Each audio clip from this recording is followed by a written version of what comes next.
As the 80s drew to a close, industry pundits, amazed at how far things had come in such a short space of time, were left in no doubt that video games stock was on the rise.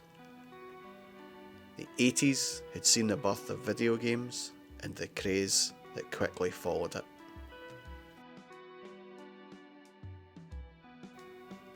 Developers had pushed the technology of the time to the very limit. Gamers would no longer be satisfied with merely racking up high scores. Games would need to create stories and plots, and have interesting characters that would become heroes. As the 90s approached, many developers would embrace the technological revolution and use new hardware to deliver bigger and better games, with more levels, better sound, and even harder challenges. Developers would push the hardware to the limits of their imagination and create games that would appeal to the ever-aging gamer and disregard the accepted norms of video games as being merely kids' toys. Video game characters would transcend popular culture and be recognised the world over. The 90s would see the birth of a legend and the fall of giants. The 90s would see one tiny sprite rise to save the day, and another sprite would become a global icon. Welcome to the 90s. Welcome to the 16-bit era of the golden age of video games.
As the 80s came to a close and took in their last sunset, the 90s would see the dawn of 16-bit console dominance over the 16-bit home computers.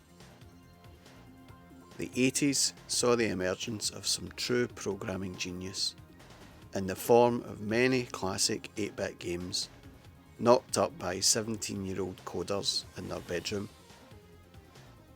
Games such as Manic Miner, Jet Set Willy, and Monty Mole all had their 15 minutes of fame. But as the 16-bit machines were starting to really gain traction, those same designers had to consider their future in gaming.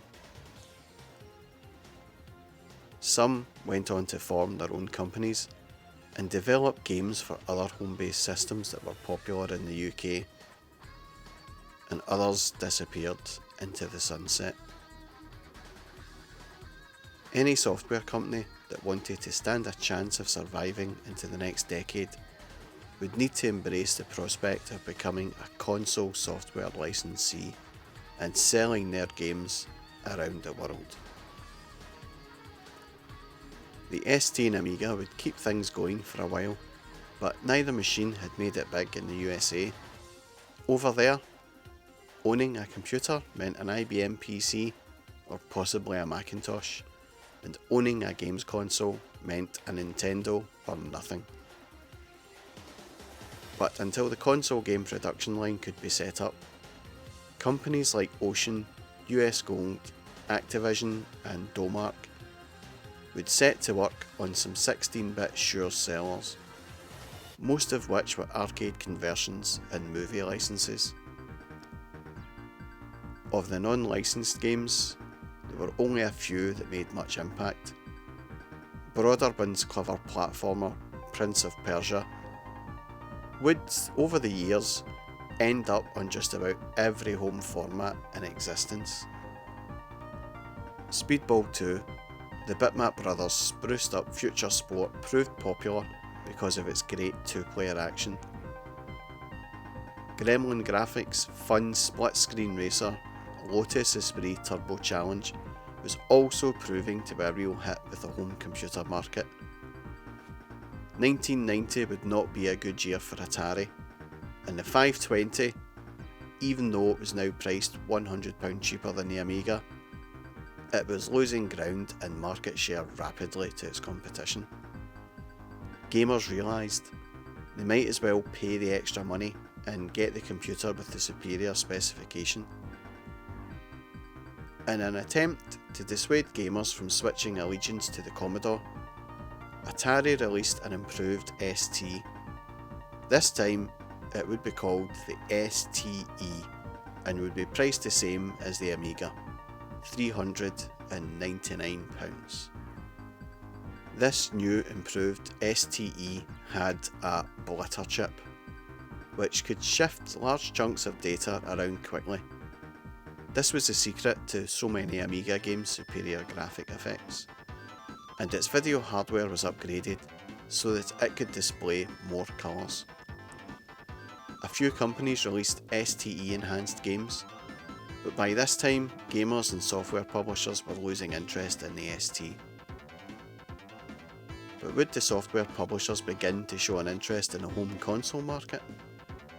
And would they be willing to get into bed with these same console manufacturers who like to retain a stronghold on their software rights? Nintendo, it seemed, did not need to enter any agreements with any more software publishers, as they had a plethora of developers already signed up. With development deals made in the last decade with Capcom and Konami, the NES had a great start to the 90s with Mega Man, Track and Field 2, Life Force, and Cobra Triangle, a clever speedboat game programmed by Rare in the same style as RC Pro-Am. The wealth of hot titles that had made the machine so popular in the USA was still not evident in the UK, and during the rest of the year there were only a couple of interesting new releases. The big one was Teenage Mutant Ninja Turtles, the game of the cartoon craze that was sweeping the world by the autumn. Nintendo made one of their smartest moves when they produced a special Christmas bundle containing an NES and a copy of the Turtles adventure game. This was a massive seller for Nintendo, even though the game was not that good. But the turtle crazy kids did not care, and Nintendo had finally got her foot firmly in the door of British homes. Thanks to the Turtles bundle, Nintendo finally started to gain ground in the UK. Looks like it was a case of heroes and a hard sell. All through the year, Virgin Mastertronic were building on their lead in the 8-bit console fight by continuing a steady flow of Master System releases. The bulk of these were nothing special, a result of Sega switching its programming teams to the Mega Drive projects, but the marketing machine continued to make this the more popular 8-bit console. The price of the machine itself was down to only $79.95, and Virgin Mastertronic tried to entice the remaining 8-bit computer owners its way by knocking down the prices of older Master System titles to around £10. Unlike Nintendo, Sega had kept most of its game development in-house, but as its worldwide business expanded with the release of the Mega Drive, it started to grant software licenses to publishers around the world. US Gold were among the first European companies, and they wasted no time in coming up with some of the best Master System games to date. The first two cartridges were an excellent conversion of Gauntlet, followed by a platform adventure based on Indiana Jones and the Last Crusade.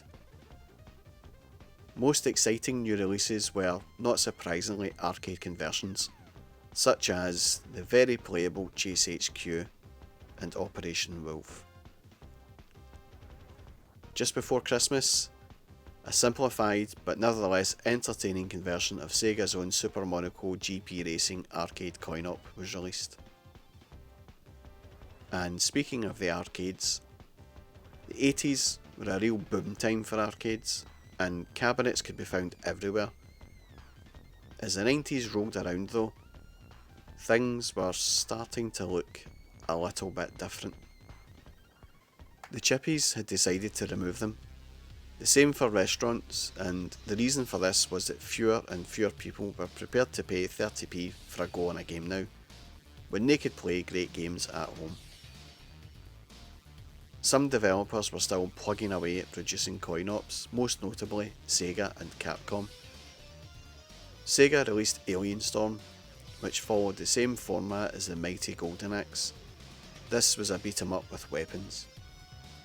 It allowed you to take control of one of 3 characters and play with a friend or 2 and deliver a mighty beating on the invading alien horde. Bonanza Brothers was a platform heist game with unique graphics and pretty decent gameplay. And then there was Michael Jackson's Moonwalker. Based on the overextended music video, this was a pseudo 3D game which seen you control Jacko as you beat up hordes of Mr. Big's henchmen. As good as these games were, it looked like Sega had come off the boil, as none of these games were able to hold a candle to Golden Axe released the previous year.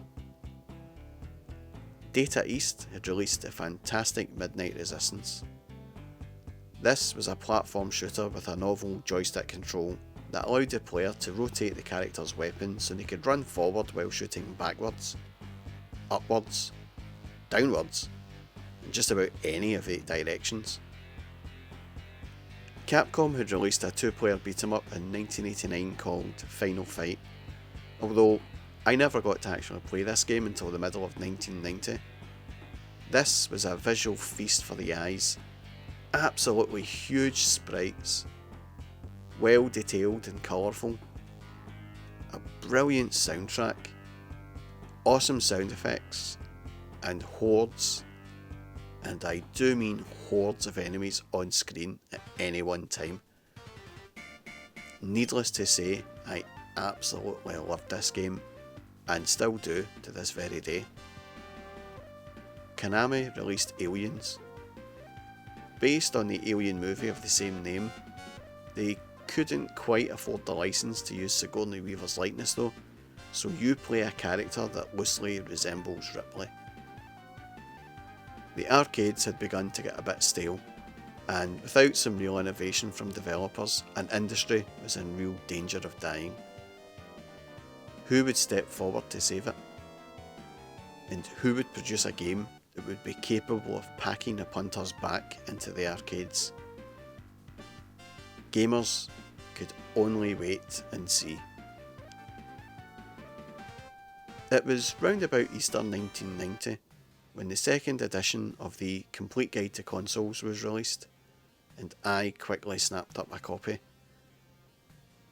I wish I could show you some of the pages from inside this magazine, but I can't.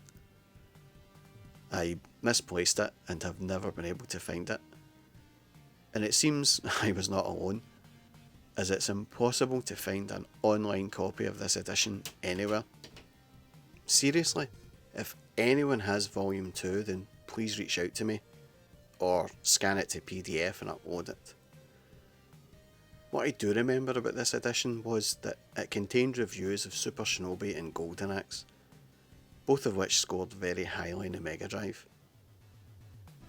And it contained lots of previews for many great looking games that were being released soon in Japan.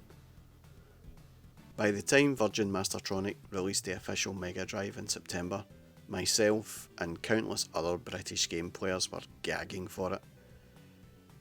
Games magazines had spent the year filling their pages with reviews of cool imported games such as Super Hang-On, Golden Axe, Afterburner, and the dazzling shoot-'em-up Thunder Force 2. Undoubtedly, this was going to be the next big thing in the world of home video games, and the official Mega Drive, priced at $189.99, was top of countless Christmas lists. I could not wait till Christmas, however, and earlier in the year I had managed to get myself a paper run. I bought it from a mate's sister who was starting to get fed up with it, but I knew I would be able to then sustain my video game addiction with a steady income, as the pay was surprisingly good. I also decided to sell one of my Commodore 64s along with every game I owned apart from Way of the Exploding Fist.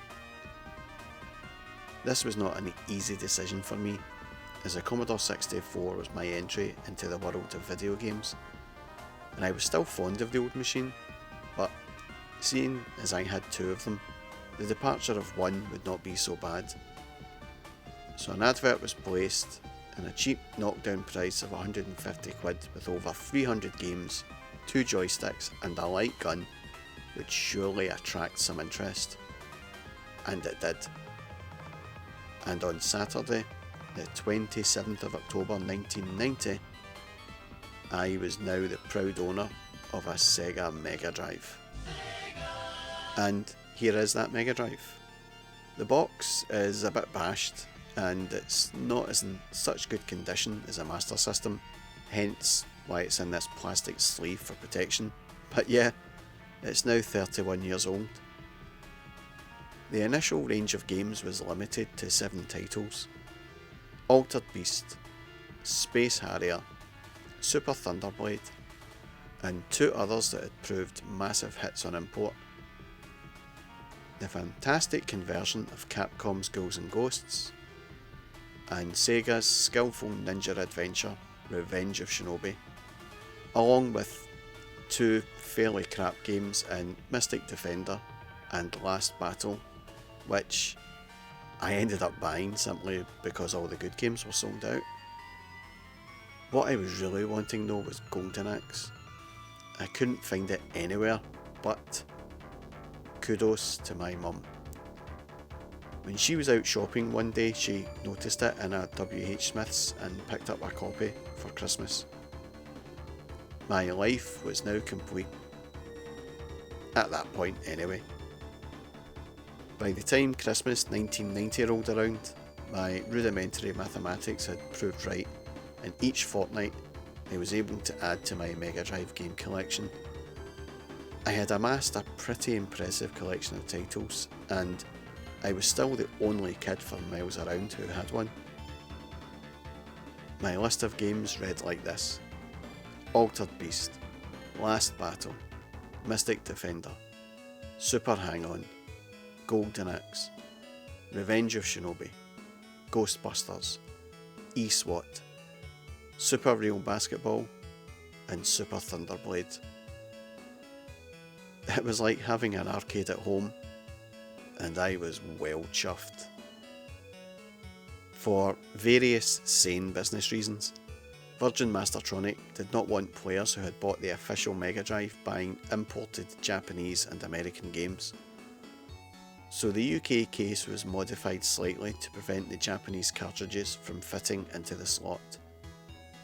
No problem, as cartridge adapters were released, which basically extended the height of the cartridge slot. My method was to simply unscrew the top part of the case and then place the game into the board direct. It was not pretty, but at least it was free. While the supply of games in the UK was slow, the same could not be said for the now thriving import market. Magazines such as Mean Machines and Volume 3 of the Complete Guide to Consoles featured reviews of awesome games currently out in Japan. Virgin Mastertronic griped a little at magazines still covering imported games, but seeing as the reviews were almost invariably very enthusiastic, it all added to the Mega Drive hype. Capcom's Strider was a major hit on import, as was Mickey Mouse in the Castle of Illusion, a game which set new graphical standards for platform games. One of the early big hits was John Madden American Football, released by one of the new third-party developers that recently made a deal with Sega, Electronic Arts. Electronic Arts had grown to become one of the largest computer game firms in the world, but until this time it had not produced a single console title because its boss, Trip Hawkins, had balked at paying huge sums of money to Nintendo for a licensing deal. When the Mega Drive came along, it looked like a machine that could handle Electronic Arts' more advanced style of games, and Sega were willing to give Electronic Arts a more favourable licensing deal than Nintendo. The result was the first must-have Mega Drive title which helped sell the Mega Drive, not only to long-time game fans, but to regular kids keen to be seen with the coolest stuff. Another Sega toy that fell into the cool stuff category was its handheld machine, initially dubbed the Micro Drive. When rumours of the machine first appeared in January, it was thought to be a portable Mega Drive with a colour screen. As such, it would probably have trashed Nintendo's Game Boy, but further news revealed it as the Game Gear, a machine more akin to a portable Master System. Less exciting, but still pretty cool. A potential flaw in the concept of colour handhelds was revealed when reviewers finally got their hands on the Atari Lynx, officially released in September, and the American PC Engine portable, the NEC Turbo Express. Both machines required large supplies of batteries to power their backlit colour screens. 6 batteries died in under 2 hours, making both machines very expensive to run. The other problem was that the machines themselves were expensive. The imported Turbo Express cost over £250, and the Lynx was £180, almost the same price as a Mega Drive. The Game Gear would at least benefit from a wide selection of converted Master System titles, but when it finally arrived, could it successfully take on Game Boy? Game Boy was released officially in time for Christmas, and quickly became established as an even cooler games machine than the Mega Drive. Bandai, who were by this time distributing Nintendo Gear, had taken the radical step of marketing the Game Boy to adults as well as kids. Their press adverts featured a black and white picture of a trendy guy getting a sharp haircut while he played Game Boy, and Game Boy articles appeared in style publications like Smash Hits. Games like Tetris had made it a machine for everybody, and at only $69.99 everybody wanted one. This growing emphasis on cool was to claim some victims as hardware manufacturers who had not yet started on consoles tried to elbow their way into the party. Amstrad released the Amstrad GX 4000, a spaceship-shaped console based on an upgraded chipset Amstrad were using in their new CPC-like computers. A few British software houses were said to be developing for it. The GX 4000 was never really in the running. The other console that was launched in Japan during 1990 was SNK's Neo Geo. It was the most powerful machine of the lot, seeing as it was an arcade system in a black box. The selection of games was limited at release, but the 40MB cartridges cost a massive £200. Not surprisingly, the Neo Geo's appeal was severely limited. There was one machine yet to come, and cool was its middle name. Nintendo had insisted that it was not going to join the 16-bit console race until they were good and ready. But on October 21st, it was as ready as it was going to be, and the Nintendo Super Famicom was launched in Japan. The initial production run of 300,000 consoles sold out in 3 days. It was instantly apparent that this machine was going to give the Mega Drive more than a run for its money. The hardware was noticeably superior, with better sound, more colours, and lots of special graphical tricks that made 3D games a snap. Even a joypad, which had 6 buttons as opposed to the Mega Drive's 3, gave the impression of a more powerful machine. In Japan, it sold for the equivalent of £120. But by the time the first import machines arrived in the UK, they were going for closer to £400.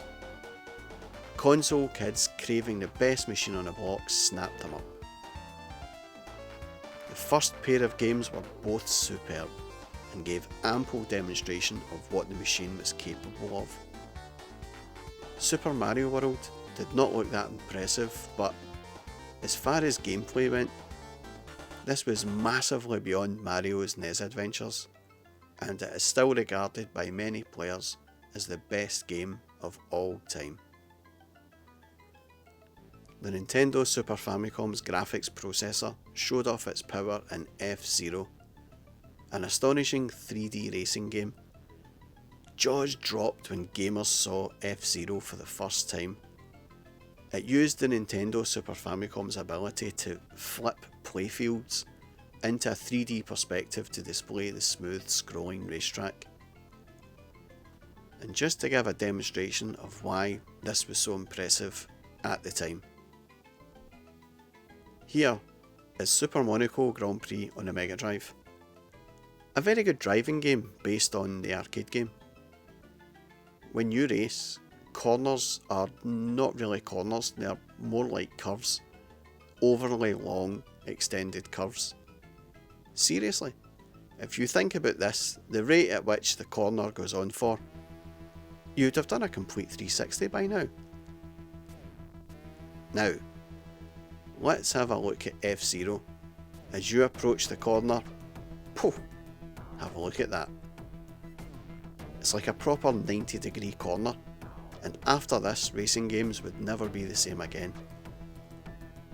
Capcom had the conversions of their hit fighting coin-op Final Fight and Super Ghouls and Ghosts, which put the excellent Mega Drive Ghouls and Ghosts in the shade and made a clear distinction between the two versions.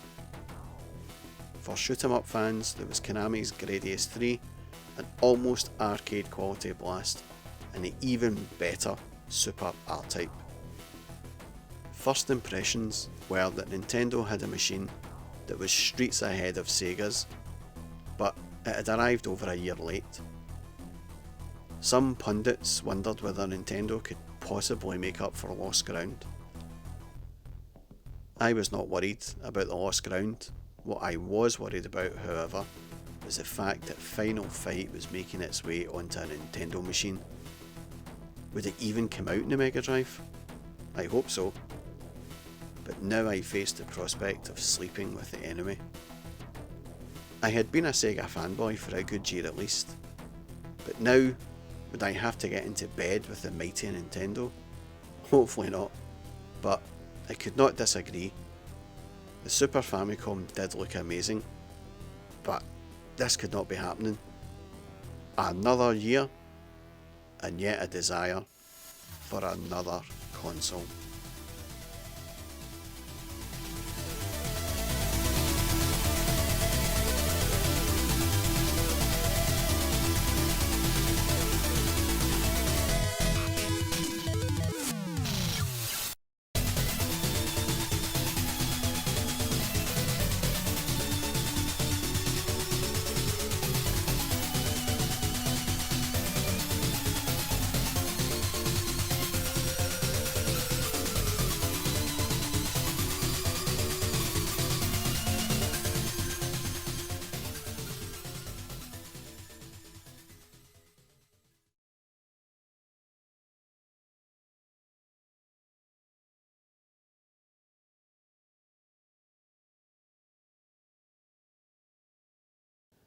As 1990 came to a close, some console importers were lucky enough to get their hands on a few Super Famicom consoles.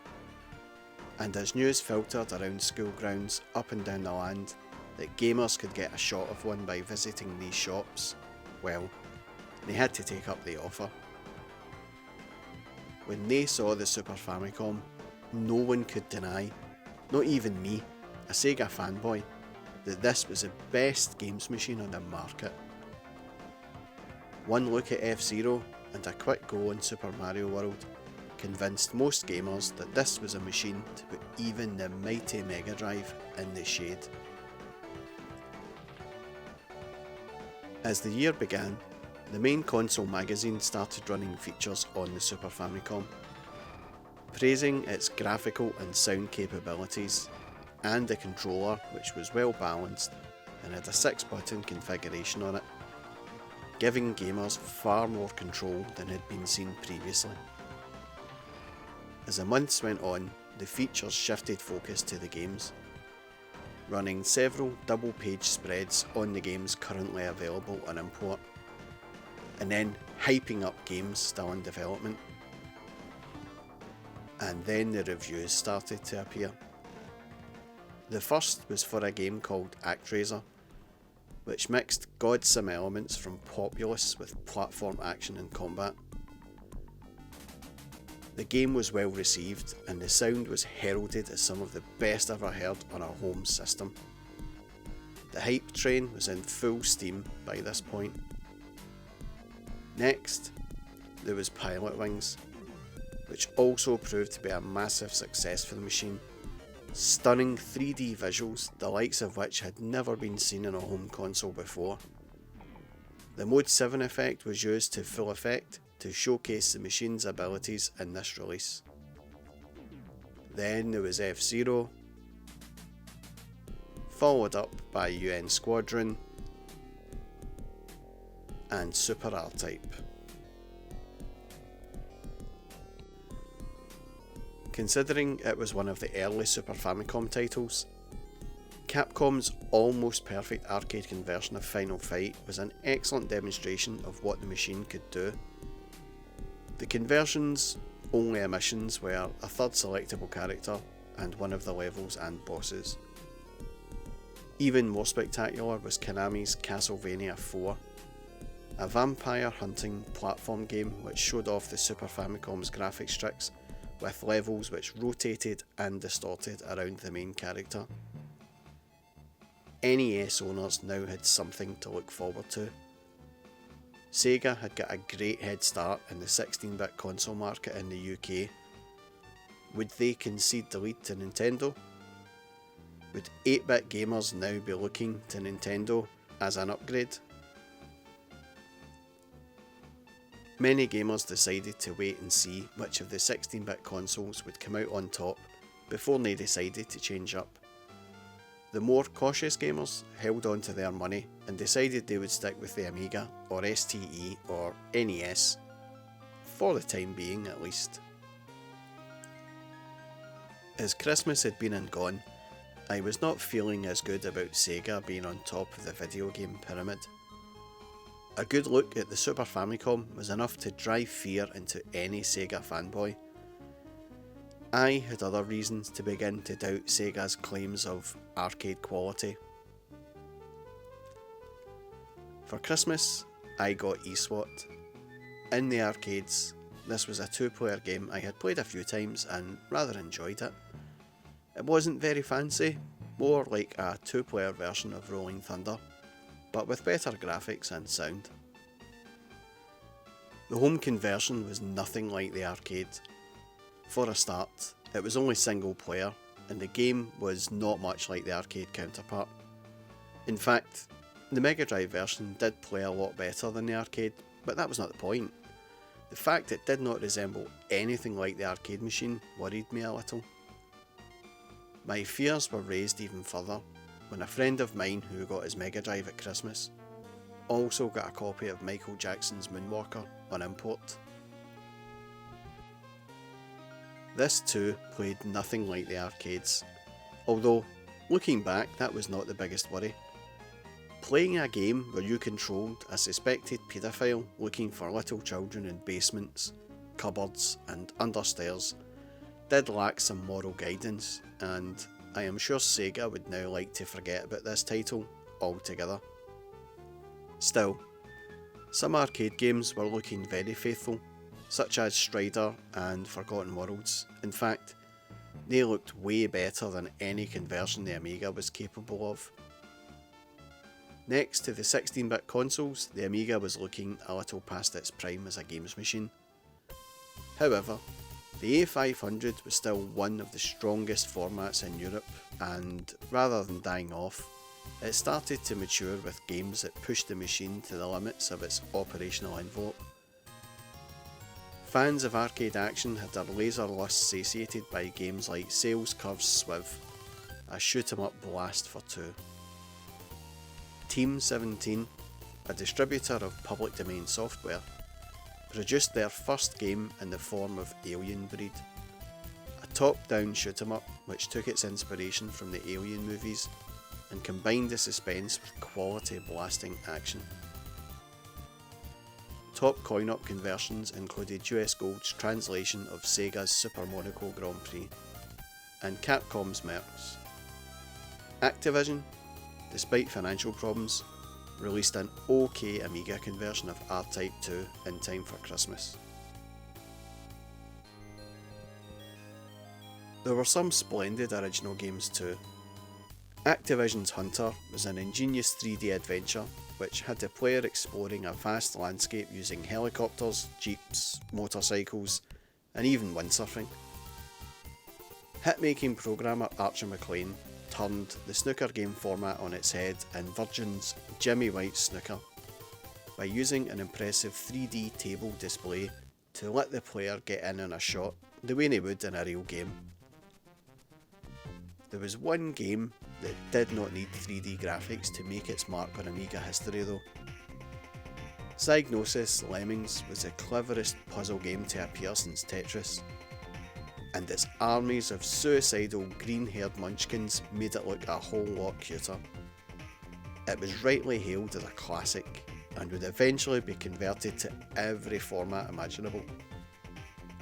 Commodore tried to get the multimedia revolution off to a start with the release of the CD-TV, a reboxed Amiga with 1MB of RAM and a single-speed CD-ROM drive built in.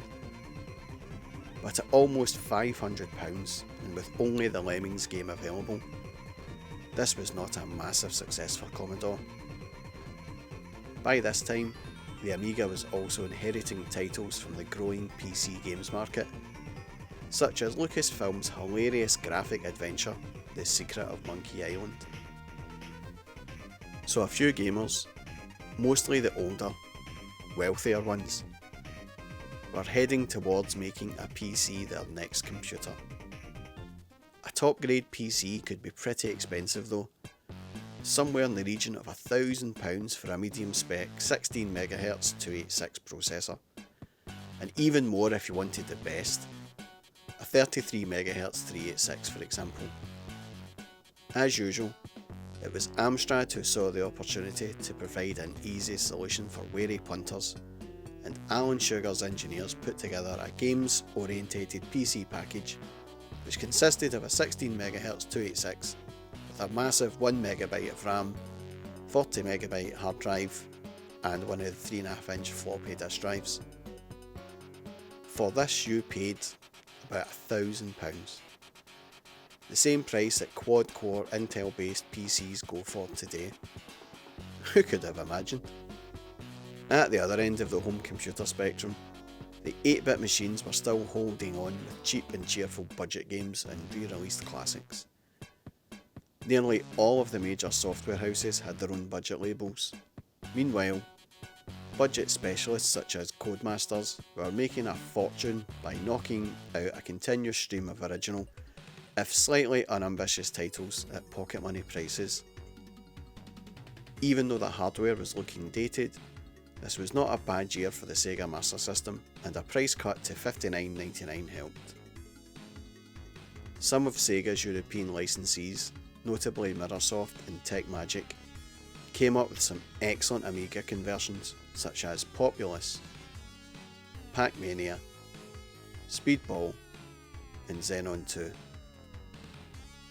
Master System owners probably never expected to see any game in their system look so good.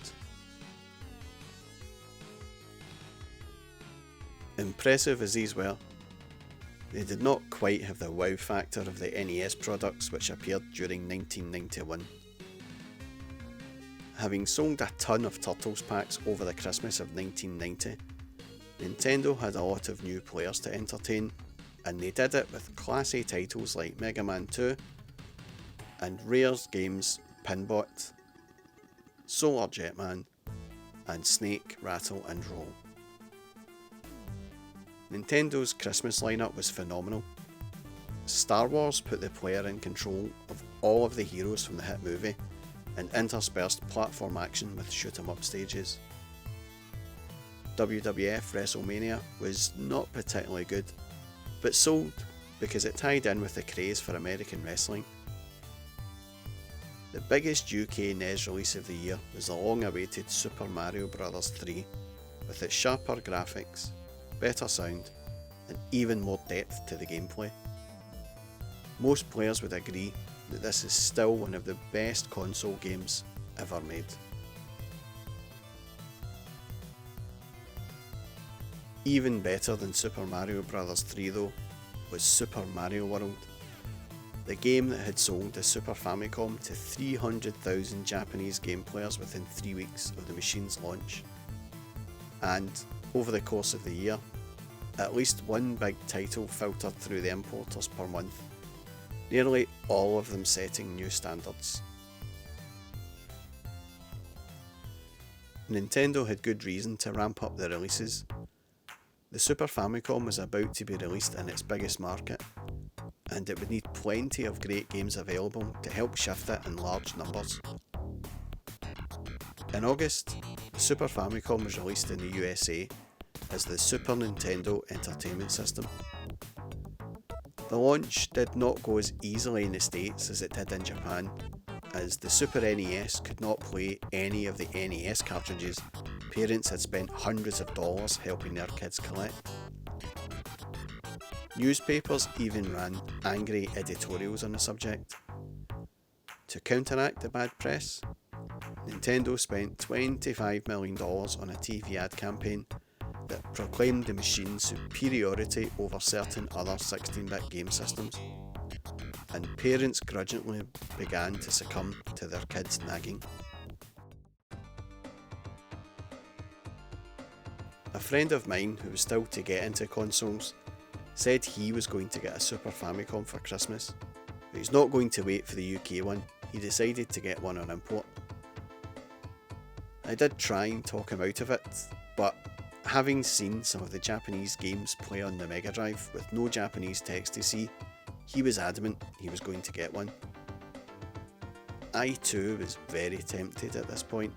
With my recent disappointments in eSWAT and Moonwalker, I started to seriously doubt the Mega Drive's credentials as a worthy games machine.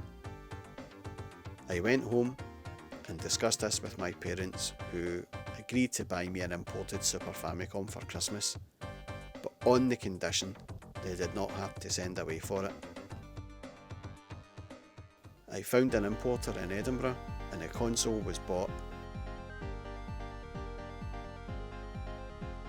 And this is the very one my parents bought me for Christmas 1991. The box is in pretty decent shape. It's even still got the original price tag on it. As you can see, the console itself has been discarded, which is pretty common for the Super Famicom and the SNES machines. Nevertheless, I was as happy as the proverbial pig for 5 minutes. And then the hassle started.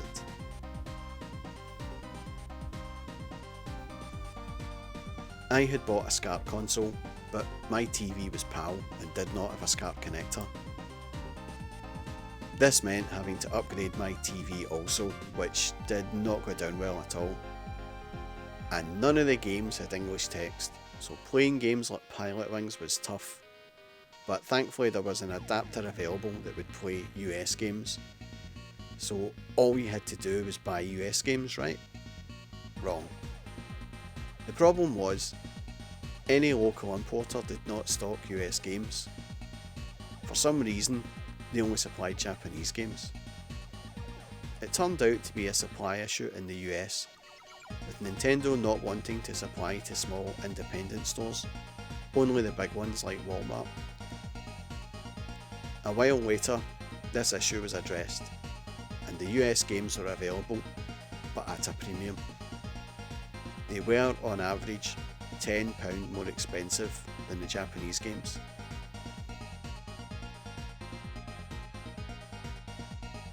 The games were plenty expensive enough at £39.99, but now, having to pay almost 50 quid for a game, I must have been mad.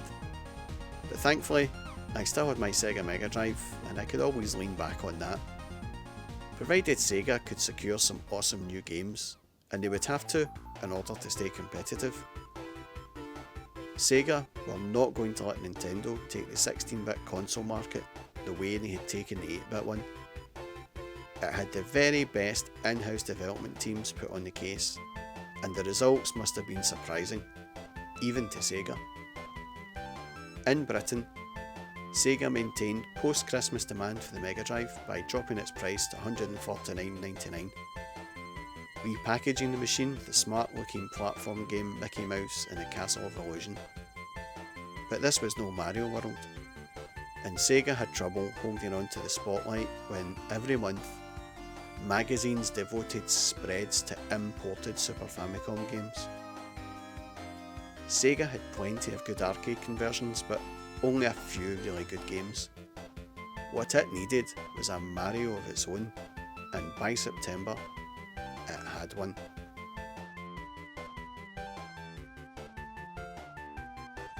Like Super Mario World, Sonic the Hedgehog was a platform game, but rather than having a fat podgy plumber for its star, it had a razor sharp looking blue spiked hedgehog in high tops.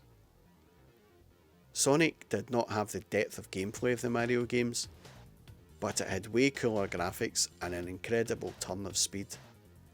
Anyone who saw the two games running side by side would assume the Mega Drive was the superior machine, something Sega were counting on during the run-up to Christmas. With no sign of an official European Super Nintendo, Sega were able to make the Christmas 16-bit console market their own, with a Sonic the Hedgehog Mega Drive pack and a new wave of hot titles to back it up. Sega themselves had the weird but entertaining two-player Explorathon Toe Jam and Earl, and a final fight style beat 'em up with fantastic music called Streets of Rage.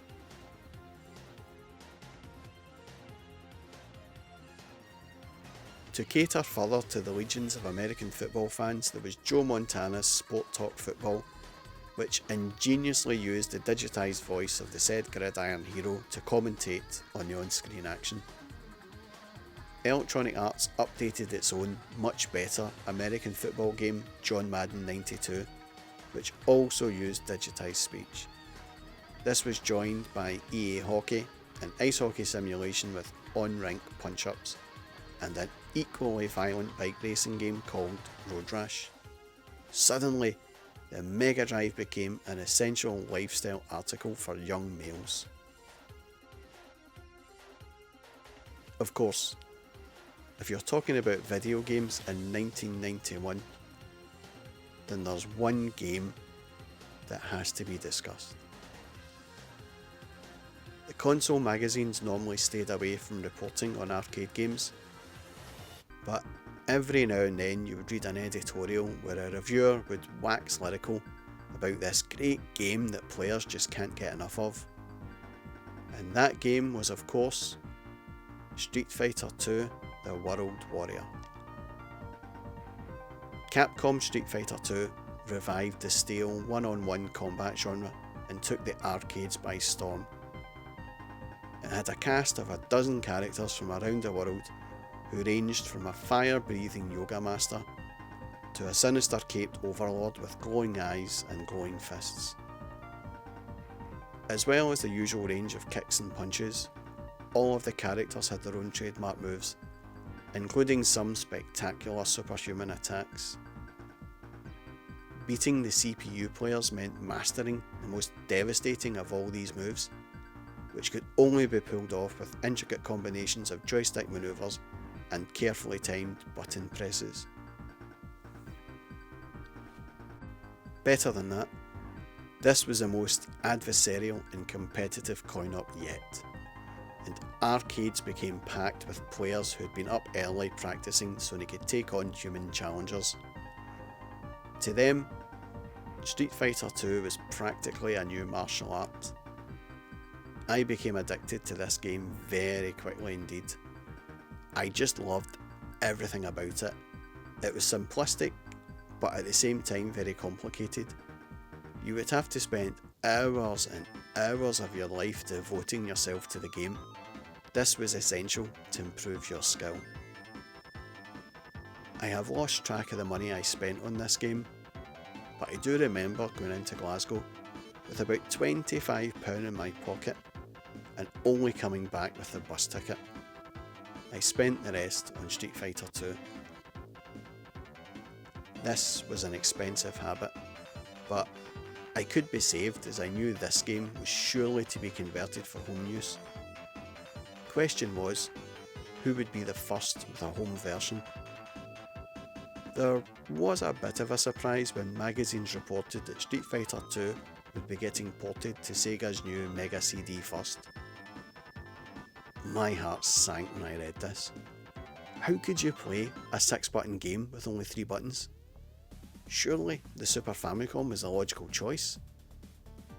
But was that even powerful enough to play such a game? Would I have to pay upwards of £300 for an add-on just to play one of the best arcade games ever? As 1991 came to a close, I hoped and prayed that 1992 would squash all my fears.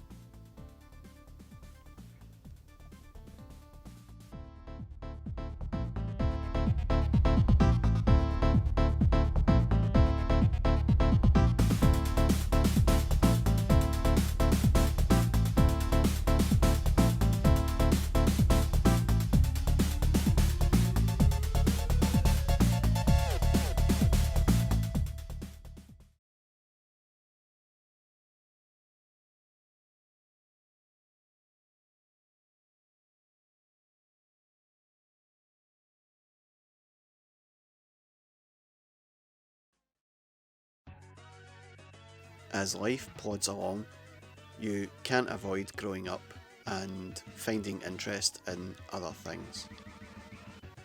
My mates had sort of grown out of video games. Well, some of them at least. At 15 years old, they viewed video games as a toy, and as such, decided they would rather spend their time chasing girls as opposed to chasing the latest and greatest video games. I didn't agree with their perception of video games as toys, but I did go along with their new interest, without much success. How to talk to chicks. You come here often? Hey, baby. What are you doing? Do me, baby. Have you seen Twin Peaks? Hi, baby. Try to touch me and I'll break your hand. My success rate was pretty low, so I shuffled off back to my room and continued on with my video game fixation. As 1992 began, games-wise, I was feeling pretty good. I had both a Sega Mega Drive and a Super Famicom. I was pretty confident that no matter what decent 16-bit console games would appear, I would be able to play them. Home video games were getting a second wind with the release of the 16-bit consoles, and video games were hitting the mainstream media as well. Channel 4 made a video game show called Games Master. The show was hosted by the rather sarcastic and funny Dominic Diamond, who would come out with lines such as, "Life is like a mountain bike, really slow going uphill, but it's great when you're going down," and "Remember, life is like a telephone call, it's great until you try and chat up someone who's already engaged." And the show would have Patrick Moore appearing as a games master himself, although his comments are far less memorable. This also meant that after 9 years of reading reviews in magazines, gamers could now finally see the games in action from the comfort of their own living room. More good news would come at the start of 1992, when Capcom announced that Street Fighter II would be coming over to the Super NES, and they were confident of having it in stores by summer of that year.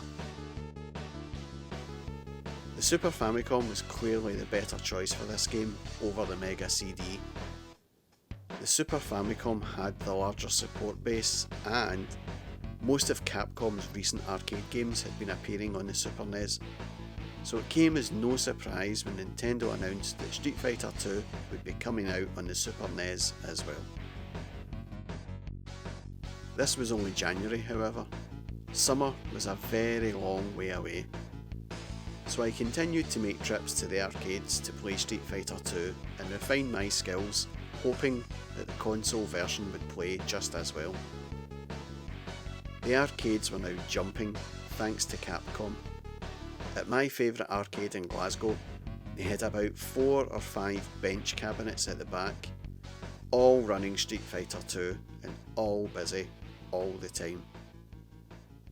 I can remember one of the arcade employees opening up the cabinet to remove the bucket that collected the coins, only to find that the bucket had overflowed and there were 10 pence pieces literally flowing out of the machine. Arcades must have been delighted to be this busy. Other arcade manufacturers had obviously taken notice of Capcom's success and had created one-on-one fighters of their own. SNK had released their own one-on-one fighter the year before, called Fatal Fury, and that was quickly followed up by Fatal Fury 2. The roster for this game was much improved, as you could now select several playable characters on your quest to the final battle with Geese Howard. Another one-on-one combat game appeared, and this one had digitised graphics and death moves, and its name was Mortal Kombat. Mortal Kombat was released by Midway in the summer of 1992, and immediately attracted a loyal following, especially among Mega Drive owners, as they knew they would not be getting a version of Street Fighter 2 on their console. Mortal Kombat to me was, and still is, a poor man's Street Fighter. The gameplay I thought was very basic, and the fighting seemed old hat compared to Street Fighter. There were no combos, and aside from a few special moves, all of the characters' moves looked the same. Still, it was a very popular game, and it would play a vital part in changing the gaming industry forever. But more of that later. As the year went on, more and more screenshots appeared in magazines for Street Fighter 2 on the Super Famicom, until the first copies of the game arrived from Japan in July. It was promptly hailed as one of the best arcade conversions and one of the best console games of all time, and also one of the dearest. As the interest in the game intensified, console importers knew they would shift the game no problem, and some capitalised on this by selling it for £100. This was crazy. Even when the game was officially released in the UK, Nintendo would charge $64.99 for it, the most expensive home console game of all time up to that point. The reason Nintendo used to justify such a high price was the size of the memory in the cartridge. The world's first ever 16 megabit cartridge contained all the action of the arcade original version of Street Fighter 2. And with the help of a secret button sequence cheat, players could switch the game into a pseudo championship edition mode. Who could ask for anything more?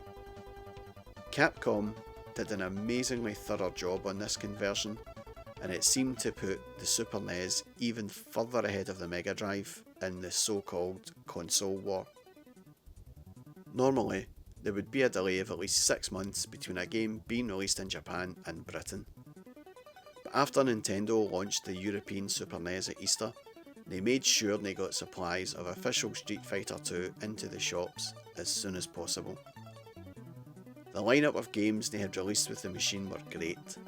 Super Mario World, F-Zero, Super R-Type, Super Tennis and Super Soccer. But Street Fighter 2 would be the game that could single-handedly sell the Super NES.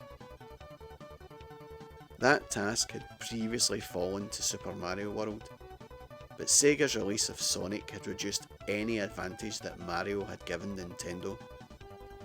Street Fighter 2 would once again put Nintendo ahead in the game stakes, and to make sure Sega owners knew it, Nintendo put double-page spread advertisements in the Sega press, which bore the slogan, "Street Fighter 2? Sega owners, dream on." If you want to play Street Fighter 2, it's got to be Super Nintendo. By Christmas, the standard Super NES pack containing a Mario cartridge would be joined on the shelves by a more expensive Street Fighter 2 bundle. The Street Fighter 2 launch and the high quality of the Super NES releases made it look like from now on, Nintendo would be securing all the best games, leaving Sega to play catch up. Maybe the Mega CD was something to get excited about after all. The way the press talked about it, Mega Drive players expected the Mega CD to revolutionise their gaming. It was a plug-in unit that would supposedly turn the Mega Drive into a games machine that left the SNES in the dust, and for several reasons. Among them, Sega had incorporated new graphics processors in the unit which improved the visual capabilities of the Mega Drive with features such as sprite scaling and sprite rotation. These were built-in Super NES effects, and the reason so many Super NES games, such as F-Zero, looked so spectacular next to the nearest Mega Drive equivalents. With the Mega CD out on the market, the Super NES would no longer have that advantage. When the Mega CD appeared on import at the very start of the year though, Mega Drive's owners' hopes of wiping out the Nintendo-owning rivals were dashed. The Mega CD was expensive at around £300. The first games were universally rubbish, or at least no better than any Mega Drive only equivalents, and none of them made any impressive use of the new graphics facilities. The most notable of the first Mega CD games were titles like Thunderstorm FX and Road Avenger, which, like the old Laserdisc coin-ops, put the player in an interactive cartoon. They were not bad, but they were certainly not worth buying an expensive upgrade for. Nintendo were not going to sit by and let Sega potentially muscle their way over them. Keen to keep on competing for gamers' money, Nintendo had already dipped their toes into the upgrade pond and were prepared to match Sega blow for blow. Nintendo had been working on a CD system since 1988 in conjunction with Sony. The Sony PlayStation, as it was called, would essentially be a Super Nintendo with the CD-ROM drive incorporated. A cartridge slot would accept Super NES cartridges, and the Sony designed CD-ROM drive would accept Sony's own Super Discs. But as work had progressed on the system, it became increasingly obvious to Nintendo's management that by co-developing a machine with Sony, they could end up losing what had always been the company's trump card: its absolute control over software. Secretly, Nintendo also signed a development deal with Sony's rival, Philips, which did not exactly violate the Sony contract, but meant that any further cooperation on hardware design was unlikely. Though the Philips deal caused a lot of bad feeling, it did get Nintendo off the hook. Philips came up with the CDI Home multimedia system, but as far as the consumer was concerned, the fruits of the deal with Nintendo hardly seemed to go beyond a couple of terrible CD titles, featuring Mario and Link, the hero of Legend of Zelda. A plug-in CD-ROM system with enhanced sprite manipulation and polygon generation capabilities was announced by Nintendo at the summer CES show in Chicago, but nothing was to become of it. The company patched up its differences with Sony, and the two giants appeared to be working together again. However, by 1993, when the Super NES CD-ROM drive was expected, Nintendo seemed to have lost interest in the format, and Sony was rumoured to be reworking the PlayStation as a brand new standalone 32-bit console. After Nintendo and Sony parted ways, Sony were approached by Sega, of all people, about working together on a brand new machine. Sony already had its own software house who were already making games for the Mega CD. Sega thought this would be a match made in heaven, but Sega of Japan decided it was not for them, and Sega rejected Sony after making overtures to them. Sega would later come to regret this decision, along with Nintendo.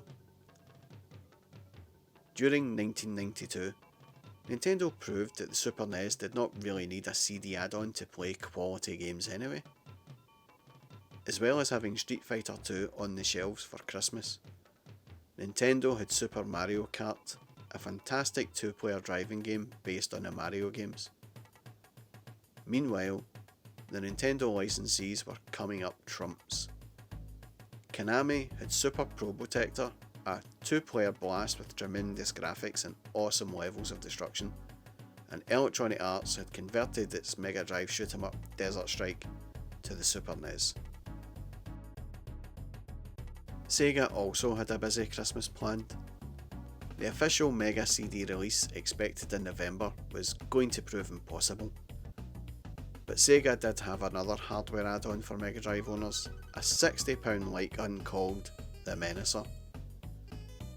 This made hardly any impact on the Mega Drive gaming community, and apart from the pack-in cartridge that contained 6 minigames, there was only ever one Menacer compatible cartridge released, namely Acclaim's conversion of the Terminator 2 coin-op, but that was a fairly decent game.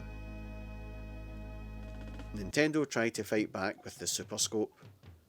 This was a ridiculous looking light gun, although bazooka may have been a better description for it. It was just ludicrous, and like the Menacer, was a flop, and hardly any good games for it other than Terminator 2.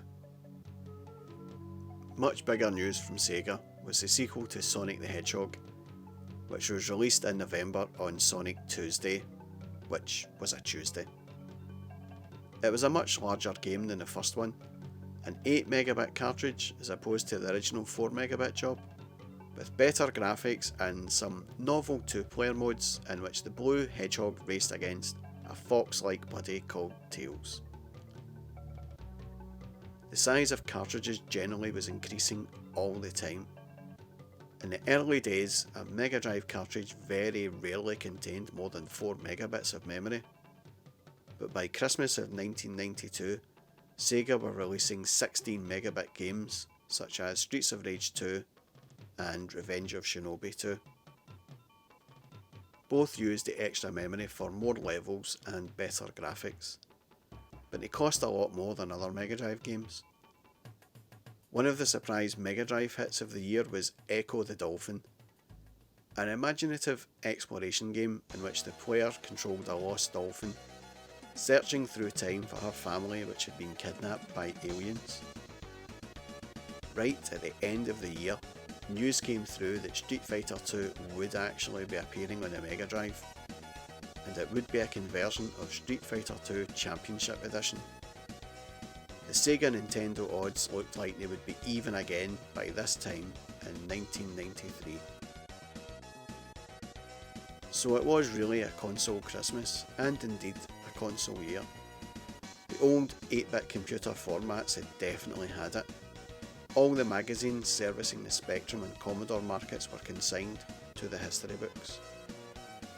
The 520 ST and the 1MB 1040 ST became cheaper and cheaper as they were slowly moved more and more to the sidelines of the games market.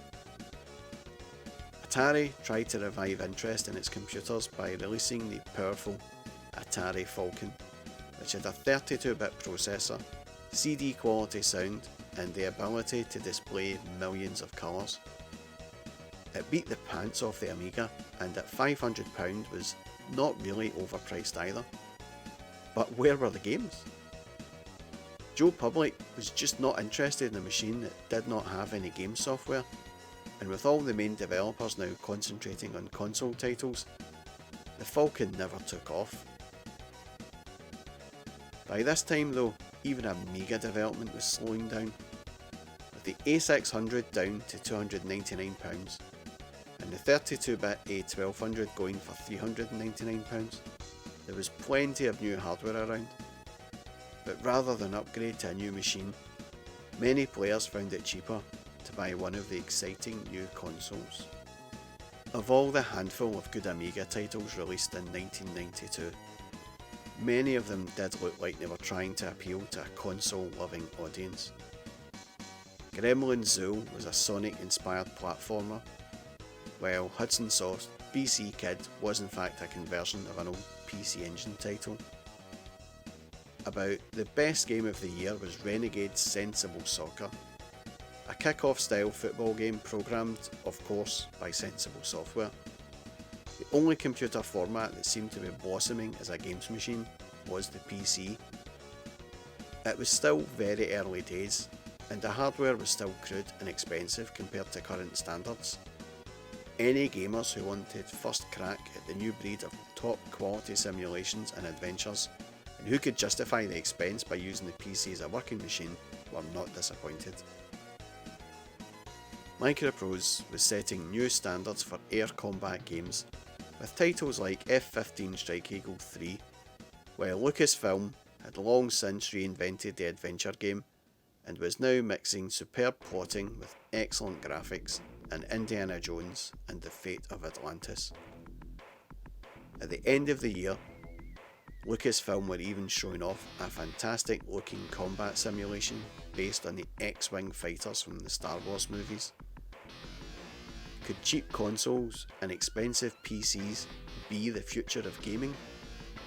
Well, that was the way things had been in the USA for a couple of years already, and the UK was almost sure to follow. By the end of 1992, video games were working their way into popular culture. The Lawnmower Man was a sci-fi movie based on the computer buzz phrase virtual reality.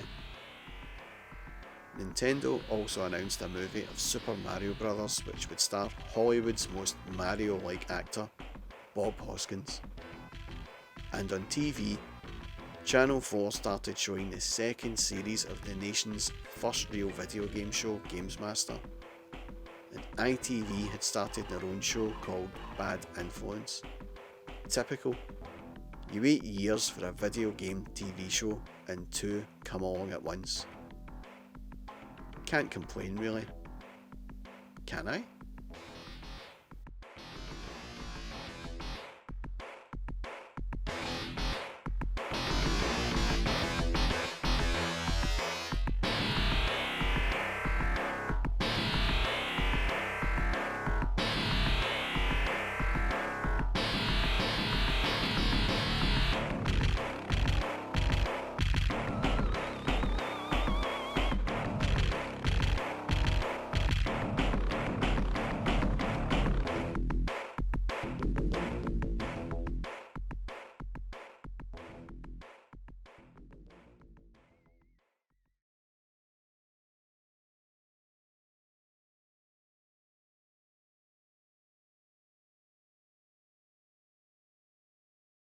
Sega Genesis has blast processing. Super Nintendo doesn't. So what's blast processing do?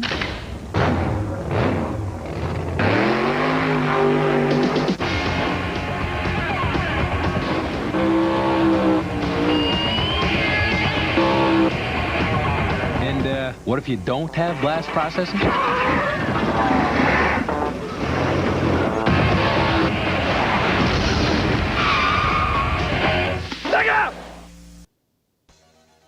If there is one lesson I have learned from playing video games for 10 years, it's this. You will always get two camps who would bleed their respective brand. Whether it was Spectrum versus Commodore 64, or Amiga versus Atari ST, or Sega versus Nintendo. The Sega versus Nintendo rivalry, however, would be the most visceral of the lot, especially in the States. Over there, in the United States of America land, advertising is more about putting your boot into your competition and less of selling the benefits of your machine. This kind of childish tactic would also take place by execs from Sega and Nintendo in front of Congress towards the end of the year, and both sides would come across as very foolish indeed. Over here, it was less insulting. Sega and Nintendo just resorted to printing adverts selling their advantage over the competition. All very civilised indeed. Even the magazines got in on the act. As the video game craze just got bigger and bigger, all memories of the crash from 10 years ago had been forgotten, and it was hard to believe just how far the entire video games industry had come. Old stalwarts of the video games industry would try and revive their fortunes by releasing newer, more powerful machines. Even the granddaddy of video games, Atari, would try their hand at a new console, and others were completely new to the party, just desperate to make an impact.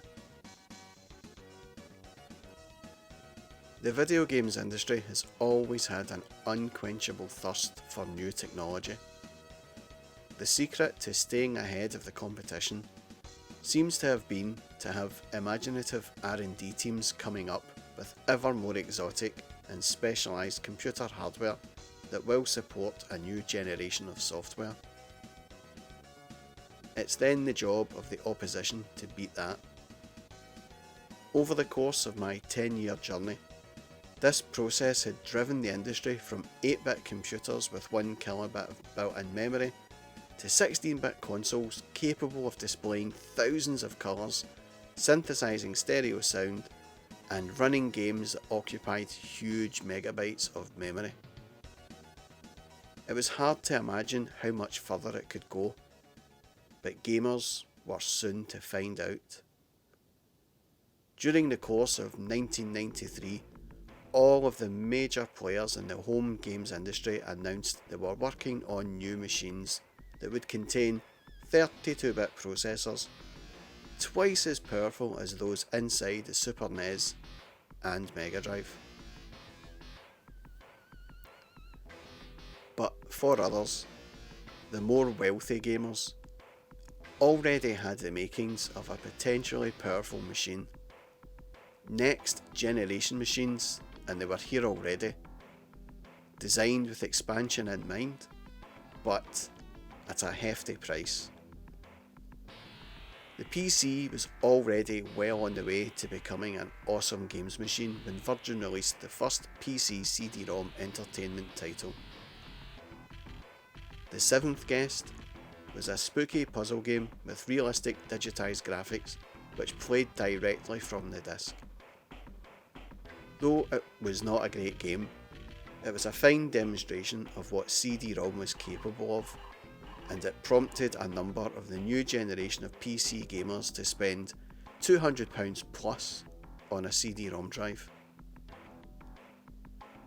The ones who were not convinced by the Seventh Guest soon caved in to the merits of CD-ROM games when they saw LucasArts' Star Wars shoot-'em-up Rebel Assault. This one placed the player in the cockpits of various spacecraft from the movies. All the while, semi-interactive video of Star Destroyer attacks and canyon runs was spooled from the CD. Critics complained that games like this were flawed because they ran on rails, and the player was not really in control of where he or she was going. All the gamers saw was a game with great graphics, great sound, and which was lots of fun to play. But the real progress for games would come when CD-ROMs were used properly as storage devices, and a game's graphics were generated within the console, rather than being loaded in as pre-rendered images. Thus would the game environment be fully interactive.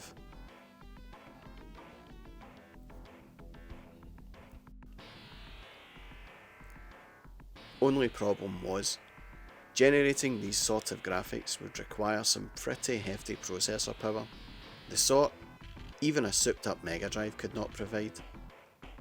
Enter the 32-bit systems. Commodore were actually the first to bring a 32-bit console to the market.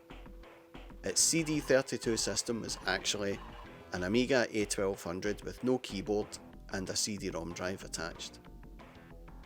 For £300, it was a very capable machine, even if the external design was hideous and grotesque, and various software houses made encouraging noises about developing games for it. Unfortunately, most of them preferred to show their commitment by simply releasing the Amiga titles on CD as well as floppy disk. With Amiga development already in a decline, there really was not much to get excited about on the CD32, and the machine never really made it into the gaming mainstream. Commodore had been bold, but their time was coming to an end. I give them full credit for the bold move and being the first to market with a true next-gen 32-bit console, but the first one over the trench always gets bloodied, and this was surely the final hurrah for Commodore. the industry had higher hopes for 3DO. This was a system formulated by Electronic Arts founder Trip Hawkins to be a new industry standard. The 3DO would simply be a set of specifications and technologies which could be licensed to any company that was interested so that they could build a 3DO compatible machine. Panasonic had the first machine out just before Christmas, but further machines were to come from Gold Star and the American communications giant AT&T. 3DO combined all sorts of technologies in what Trip Hawkins hoped would be a jack-of-all-trades home entertainment appliance. It contained a double-speed CD-ROM drive, a 32-bit RISC processor, and graphics circuitry which could handle three-dimensional texture-mapped visuals perfect for games.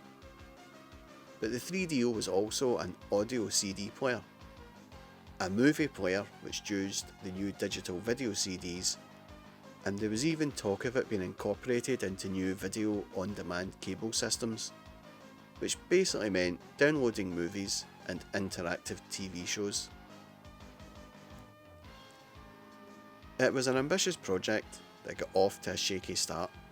When Panasonic launched the first 3DO machine in the States just before Christmas, reports came in of users returning their $700 machines when they discovered that the supposed revolution in video gaming was not in evidence. Being an all-in-one entertainment appliance was all very well in theory, but people still wanted their video games. And though numerous companies had been signed up to produce all sorts of exotic entertainment software, there was no essential game that would sell the machine. The Atari Jaguar also appeared in the States in December.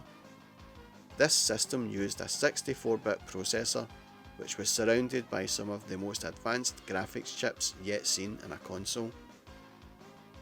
Atari tried to downplay competing consoles by proclaiming the Jaguar was the only 64-bit system. This claim is questioned by some, because the Motorola 68000 CPU and the Tom and Jerry coprocessors execute 32-bit instruction sets. Atari's logic was that two 32-bit processors was equal to a 64-bit processor. They even used this same logic in the adverts for the Jaguar. The Jaguar's big advantage should have been that it was cheap at under £300 because it did not have a CD-ROM drive, but instead used large cartridges.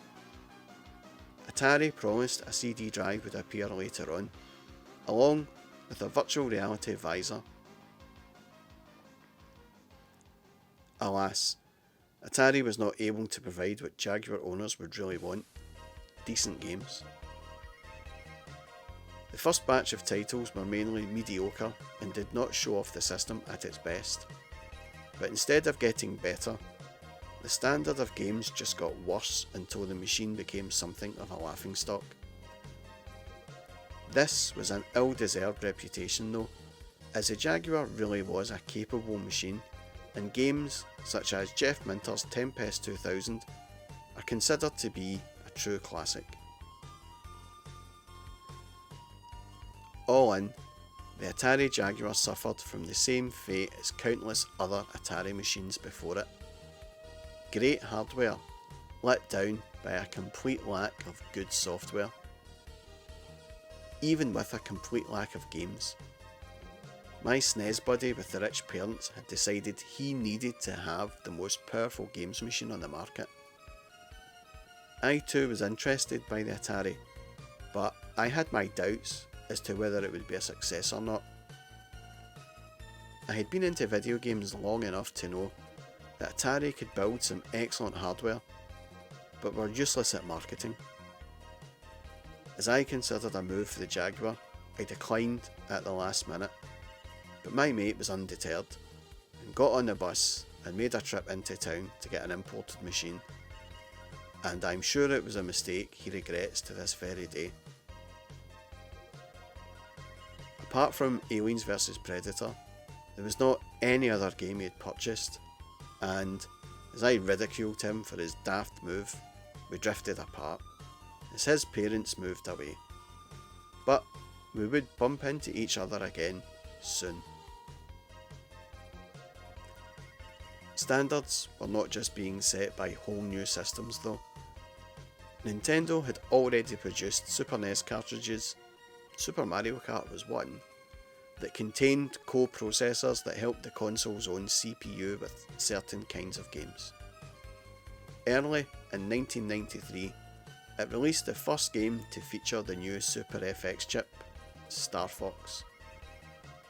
It was a 3D shoot 'em up that used polygon graphics, not something any Super NES could normally handle, but which the Super FX chip was easily able to take care of. The result was one of the most spectacular Super NES games yet seen, and the second Super FX game, a 3D racing game called FX Tracks, looked just as exciting when it went on show at the summer CES show in Chicago. Capcom released an enhanced version of Street Fighter 2 on the Super NES, Street Fighter 2 Turbo Hyper Fighting, and yes, the names of these games would get more outrageous as the years moved on. This was another first at 20 megabit. This was the largest cartridge ever produced for a 16-bit console. Sega released its version of Street Fighter 2, Street Fighter 2 Special Championship Edition, and it was even bigger at 24 megabits.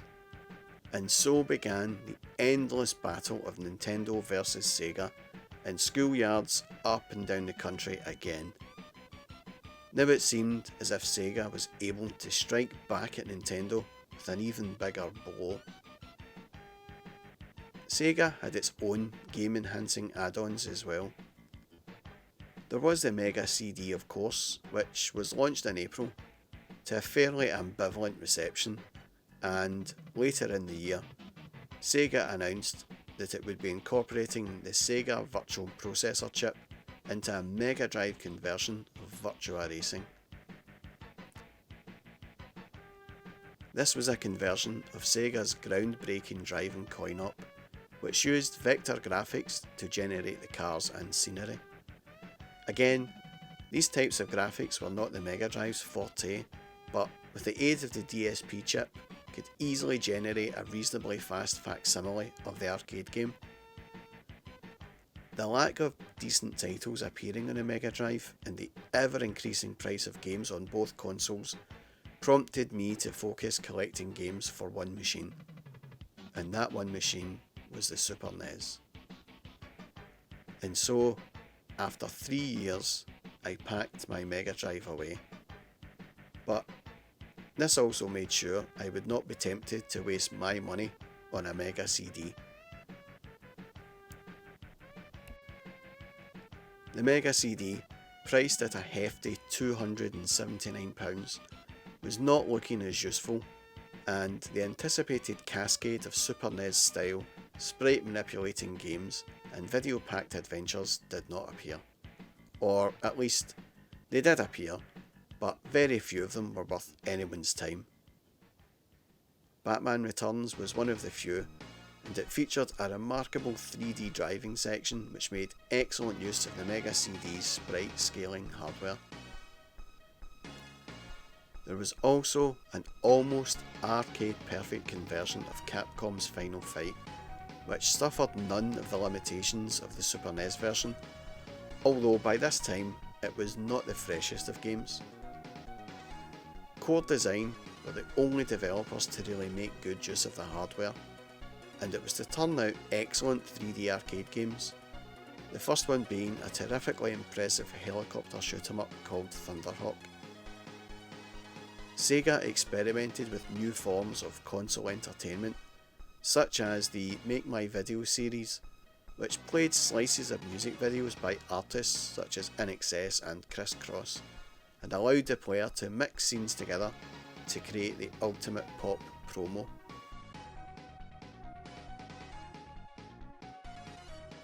This sort of full motion video was also used in several Mega CD adventure games. Night Trap was a horror adventure which allowed the player to monitor surveillance cameras in a house full of teenage girls who, one by one, were being kidnapped by aliens. Though the video was grainy and the content was ridiculous rather than sinister, Night Trap nevertheless caught the attention of the national news media, all of whom expressed outrage at this sort of game. In America, Congress even chaired hearings on the so-called video nasties. Old fart Americans were worried that video games were corrupting the younger generation of America. Games like Mortal Kombat and Night Trap were the main focus of attention, but games like Lethal Enforcers were also questioned for their apparent lack of morals. Congress seemed to think that the Justifier gun was too similar to a real gun, and encouraged kids to think that guns can solve problems, and it encourages kids to seek out real firearms. This from a country where you can walk into Walmart, pick up a frozen pizza, 6-pack of beer, and a handgun. If Congress is concerned about people being influenced to use handguns for real, why don't they stop sales of all firearms? This is where Sega and Nintendo could not resist having cheap little digs at each other. Both of them came across as looking like idiots, frankly, when what they should have been doing was working together to prove that video games are not responsible for the crumbling morality in America. Typical Americans, always looking for someone to blame. In the 80s it was heavy metal, and in the 90s it was video games. Back in Britain, and away from the circus of the US congressional hearings, the British Board of Film Censors was brought in to certify the content of subsequent similar titles.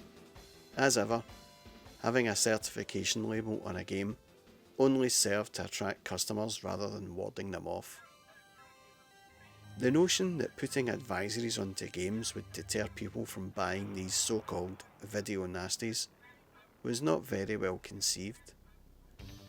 Up to this point, video games had been considered nothing more than expensive kids' toys, and games would also have to target that audience. But what about the kids who had grown up with video games? Would they now have to put aside childish things when becoming an adult? Absolutely not. Software houses are a savvy bunch of people, and the BBFC ratings meant they could now target an older demographic with no fear of reprisal. An older demographic with more money to spend. An older demographic with more adult tastes. And an older demographic that had grown up with video games, such as myself. And these games would begin to appear in the next few years. Sadly, it was too late for one of the year's big releases. Mortal Kombat was a hit in the arcades, although, for the love of God, I still cannot figure out why. Nevertheless, it made its way over to home formats and was released in a wave of hype on a Monday, and this one was called Mortal Monday. The SNES version's visuals and audio were more accurate than those of the Mega Drive version.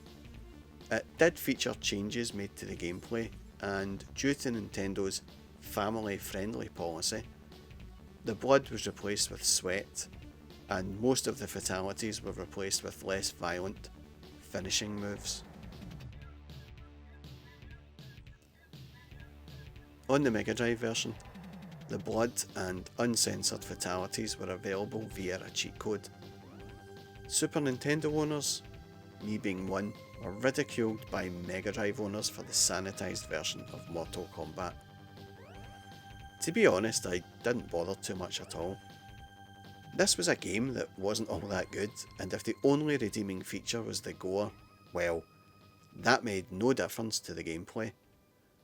I decided to let Mega Drive owners have their fun, as at the end of the day, Mortal Kombat was not even a great game to begin with. The big highlight for me during this year was the Street Fighter 2 contest set up at my favourite import game store. The store had 2 locations across the central belt of Scotland, and the owner thought it would be a good idea to set up a tournament consisting of qualification rounds at each of the stores, and the best 8 from each store would meet in a series of elimination matches. Street Fighter 2 was like a martial art to gamers, and I had learned a move or two in the game. I thought I had enough skills to be a talented player, so naturally I entered the contest. The version of the game we would be playing was the newly released Turbo version for the Super Famicom, and this would be played on a UK Super Nintendo. This was very good news for me, as I owned a Japanese Super Famicom, and the UK Super NES played games approximately 30% slower than a Japanese import machine. This negated any increase in turbo speed for me, as playing the game on the 4th turbo setting was no faster than the original World Warrior on my imported machine. The prize was a copy of the game on import. This was going for about £120 at that point. I did okay, I managed to make my way to the semi-final round, so I was pretty pleased. What I did notice though, even though I did not win, almost everybody I played against used Guile, and they never deviated from that character. I was able to mix it up with a variety of characters, and was able to display some real skill, if I do say so myself. Still, it would have been nice to win, but you can't have everything. During the contest, my mate became addicted to a game on the Mega CD called Sylphid, and was now considering a Mega CD to add to his collection. Though a very few good Mega CD games did appear during the course of the year, none of them were striking enough to make the Mega CD an essential piece of kit. Some were little more than cartridge games with beefed up CD soundtracks and elaborate intro sequences, and the rest were uninteresting video based entertainments which illustrated nothing so well as the fact that the machine could only produce very small and very grainy FMV clips. The other monkey in the wrench in the Mega CD's works was the fact that suddenly a whole load of advanced Mega Drive games were appearing, which beat all the Mega CD games hands down and did not require any extra hardware. US Gold's remarkable platform adventure Flashback used inter-level cutscenes to reveal its plot perfectly well without recourse to full motion video. Sega's own Ranger X and Gunstar Heroes were both superb shoot-em-ups with plenty of action, great soundtracks and visuals, and they even exhibited sprite rotation tricks and not an extra graphics processor in sight. Larger cartridges of 16 megabits or more meant that presentation details such as between level animations could be quite elaborate even without the luxury of a CD-ROM. This was all very well, but the fact remains that putting more memory chips into a cartridge made it more expensive, and the only viable way of producing tomorrow's mega games at affordable prices was to use CD-ROM. Sega's Mega CD may not have turned out as well as everyone had hoped, but there were other systems appearing that would become more widely accepted. There were 2 companies who, it could be safely assumed, would be able to come up with the games when their next consoles were released. Sega's 32-bit CD-based console was rumoured to be based on Sega's latest arcade technology, which had produced games like Virtua Racing and the new Star Wars coin-op. And if gamers could have arcade-perfect conversions of games like this, it was widely agreed that Sega could undoubtedly have a major success on its hands, if it could get it out before Nintendo's next machine. Nintendo had announced it would also be releasing a new console, apparently a 32-bit CD-based machine, though details were scarce. It soon emerged that Nintendo were developing the machine with the help of Silicon Graphics, an American computer hardware company that produced state-of-the-art graphics systems, including those behind the Terminator 2 and Jurassic Park special effects. Could such a thing be possible? A game with Terminator 2 effects running on a console that was going to cost no more than £200? Gamers were going to have to wait a while to find out, and in the meantime, another home entertainment corporation was preparing to show its hand.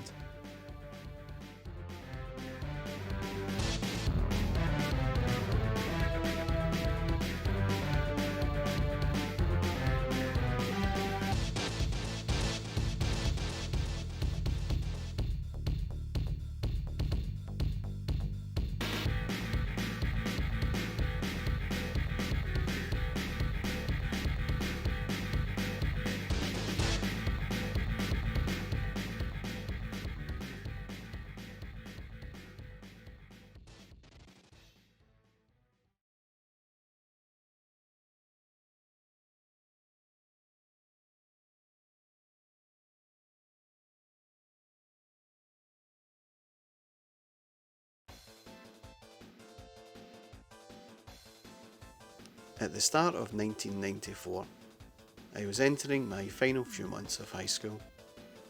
I had no idea on what I wanted to do or how I would go about making my way in the world. All I did know was that I was probably still going to be playing video games, that's for sure. In my last year of school, I had a lot of study periods. These were periods where you had no classes, but instead you were entrusted to study under your own steam and without supervision. A lot of my classmates went to the Mitchell Library in Glasgow, and I joined them on the bus into town, and then jumped into my favourite arcades for a few hours. Thanks to Capcom, arcades were busy again with lots of new games, mostly one-on-one fighters.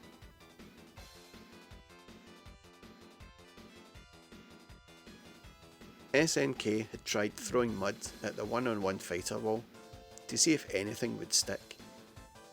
Since 1991, they had embarked on flooding the arcades with one-on-one fighters such as Fatal Fury 1 and 2 and The Art of Fighting 1 and 2. Both series of games were pretty decent, but they were not a patch on Street Fighter 2. Which was now in its fourth incarnation, Super Street Fighter 2, the new challengers. With all of these fighting games from SNK, it stood to reason that they would begin the franchise crossover craze, and they released a 3-on-3 fighter called King of Fighters 94.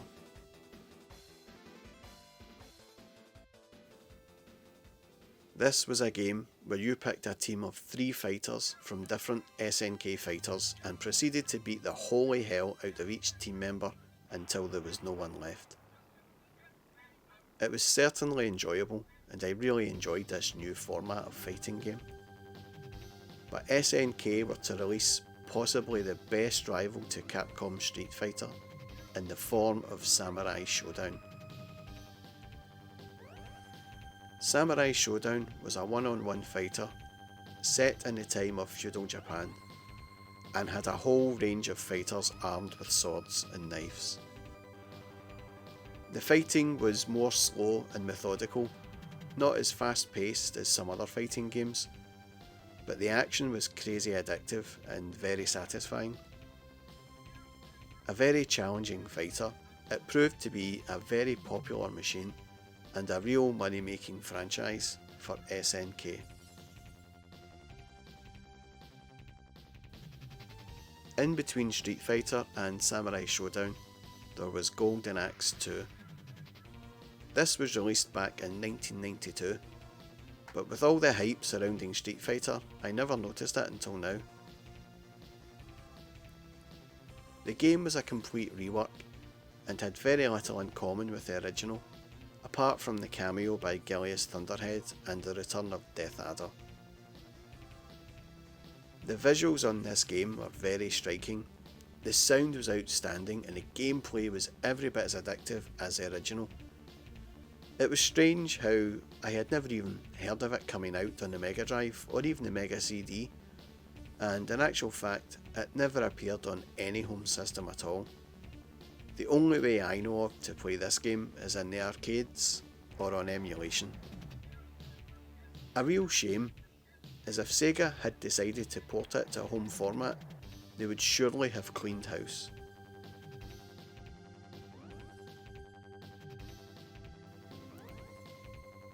As my time as a school kid was ending and I was ready to see my way in the world, I would also turn 18 this year, but also this year I had managed to buy myself a Neo Geo. When I started working, the first thing I bought with my first 2 pay packets was a Neo Geo with a copy of Mutation Nation, a 2-player side-scrolling beat-em-up. The next week I bought myself Samurai Showdown at a bargain price of £120. I felt good about this purchase, although the Neo Geo had a limited selection of games. This was a machine I had coveted for a few years now, as did most gamers. And, as is customary in this series, here is my Neo Geo. Still boxed, in pretty good condition for its age, some 27 years or so.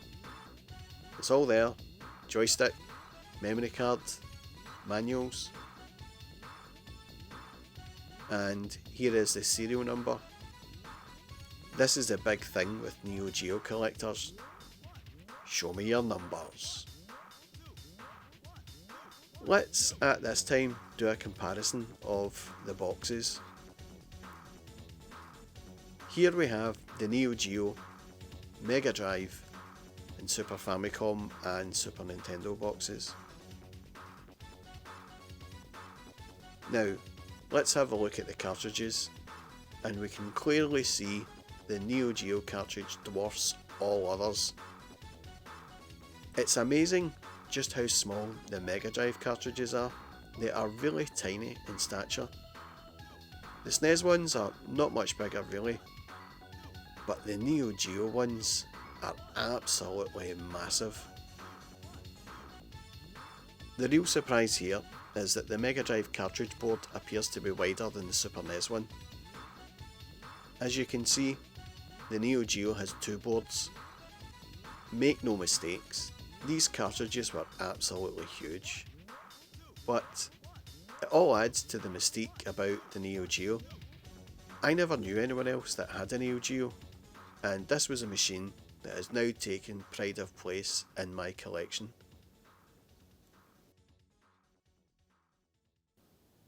What was really odd about this was the fact that in the space of a few weeks, I had spent over £400 without thinking.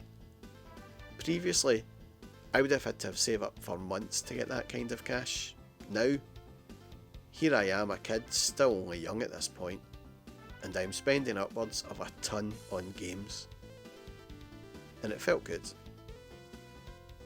It felt good knowing now that whatever game or machine I decided I wanted, I could just go out and buy. So maybe it was time to see what newer games machines would be coming out soon. As the year progressed, it looked like Christmas was going to be a busy time for official releases and also for the console importers. Sega would be the first to blink, but instead of releasing an unfinished next generation console, they thought they would keep loyal fans with yet another Mega Drive add-on called the 32X.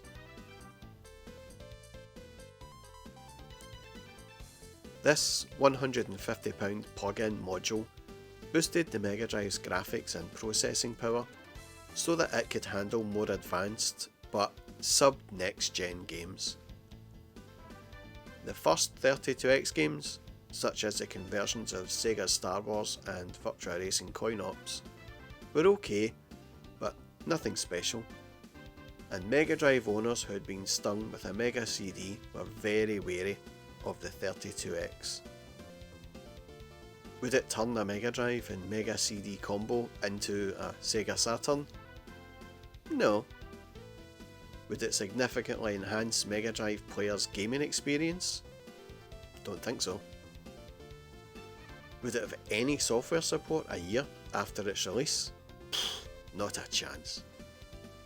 In fact, most gamers saw it for what it was, a stopgap measure, and simply made do with their Mega Drives until the machine of their dreams turned up. The Mega Drive was far from dead anyway. Judging by the titles that appeared during 1994, Mega Drive Virtua Racing, complete with Sega Virtual Processor, was very impressive, even incorporating a split-screen 2-player mode, but it suffered from a £70 price tag. Just as good, and a lot cheaper, were the new breed of innovative platform games like Sega's Dynamite Headdy and Virgin's Earthworm Jim. Best of all though was Codemaster's wonderfully playable Micro Machines 2, which came on a special J-cart.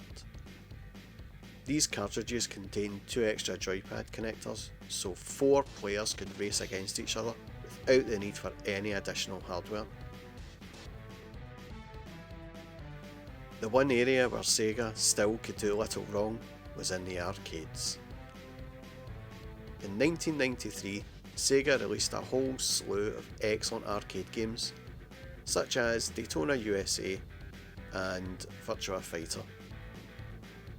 And in 1994, this trend was to continue, with the sequel to Virtua Fighter 2, and a 2-player gun game called Virtua Cop. Both games were developed by Sega's in-house team AM2, and, as was now a regular theme of the Virtua series, the games featured massive polygon characters and impressive, highly addictive action. When playing these games, it was obvious that they would not be making their way over to any kind of 32X or Mega CD units, but they could possibly make their way onto the Saturn. In fact, Virtua Fighter was already released, so things looked good and Sega fanboy Stevie was interested again. But Sega were not able to totally dominate the arcades. Namco had been a sleeper company of late, but the development teams over there were busy taking full advantage of the new emerging 3D technology that was on offer, and they had just recently signed a developmental deal with Sony for apparently $10, and this was to produce games for the new Sony console. The first offering was Ridge Racer, but the second was more interesting for 2 reasons. The first one being it was a one-on-one 3D fighting game that looked like it could take on Sega's Virtua Fighter. The other reason was the Tekken arcade machine was built on PlayStation technology, so a conversion of that was bound to be good. It would seem that Sony had been doing their homework and had been busy working with other companies to take the fight to Sega and Nintendo.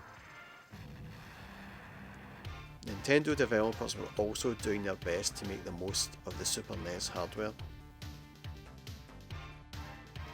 Nintendo released 2 more Super FX games, the 3D comedy driving game Stunt Race FX, and the more sophisticated but less entertaining Vortex.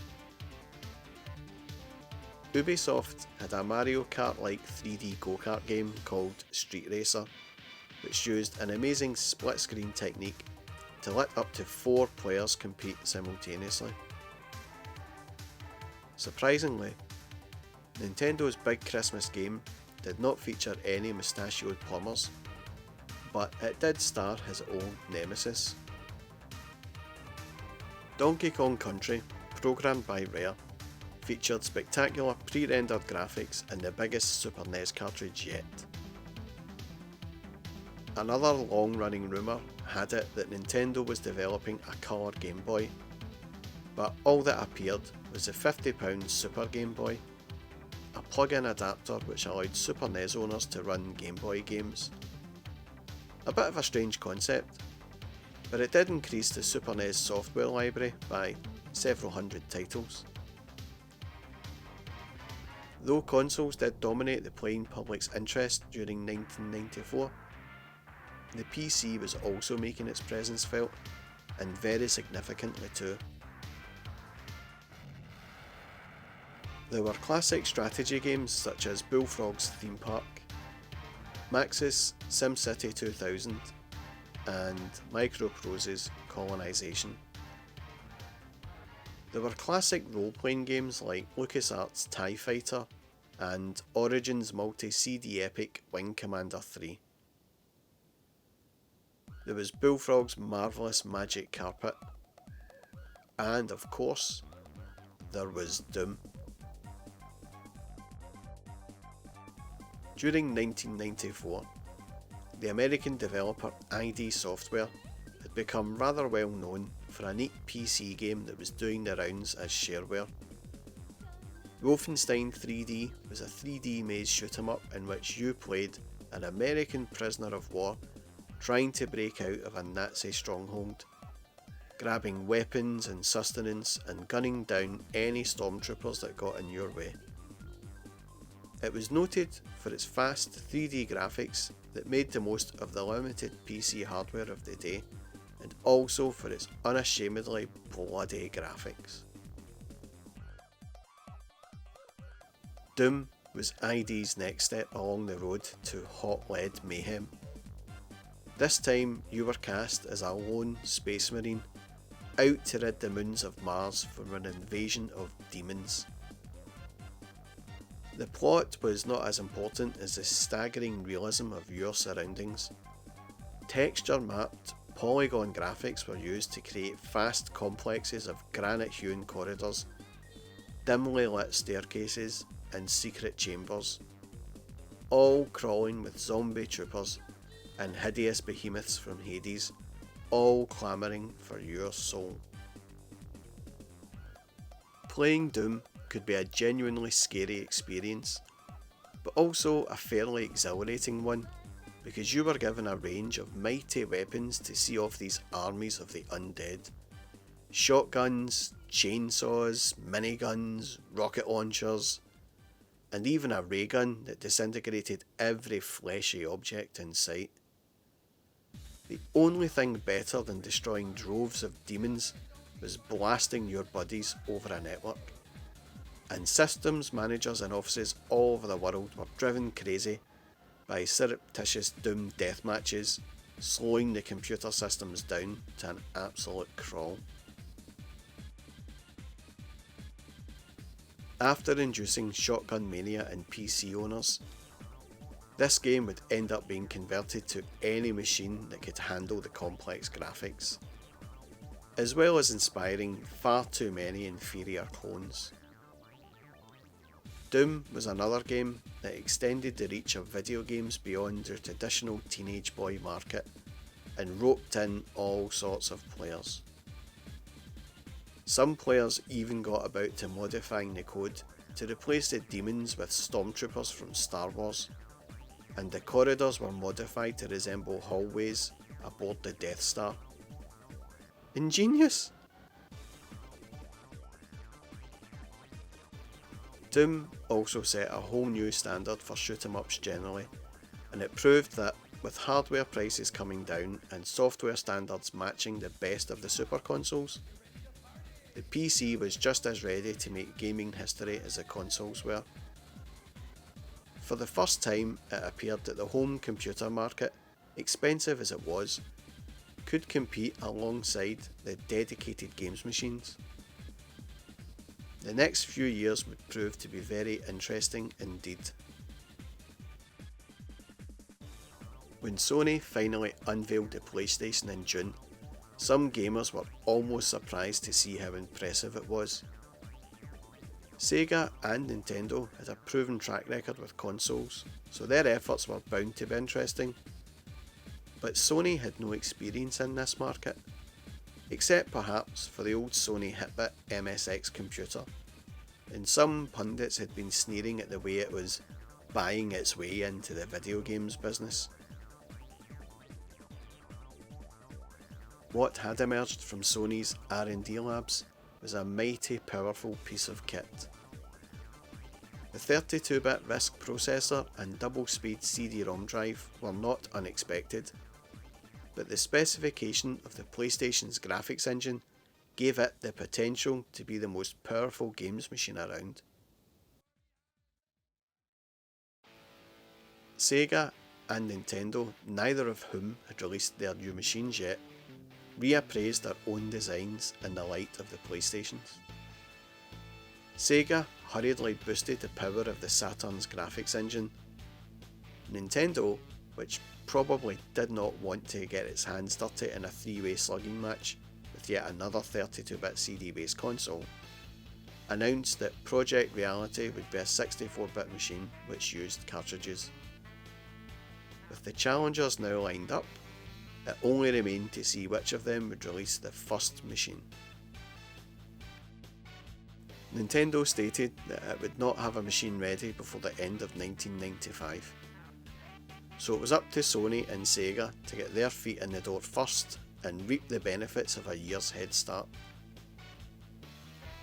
The 3DO and Jaguar had both been officially available for a couple of months and both looked promising machines.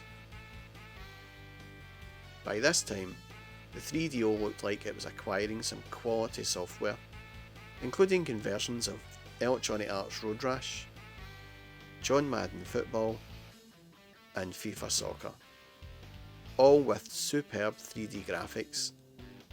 And coming in time for Christmas, there was the best Street Fighter so far: Super Street Fighter 2 Turbo X. The Jaguar was not so well off for software, but it did have the advantage of being cheap.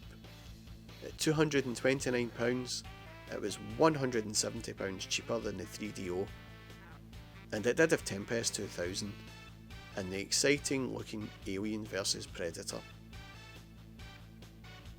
Both the Saturn and PlayStation hit Japanese shelves in November, and they had arrived on import in the UK by Christmas. Neither machine had much in the way of software at first, but there was a promise of great things to come.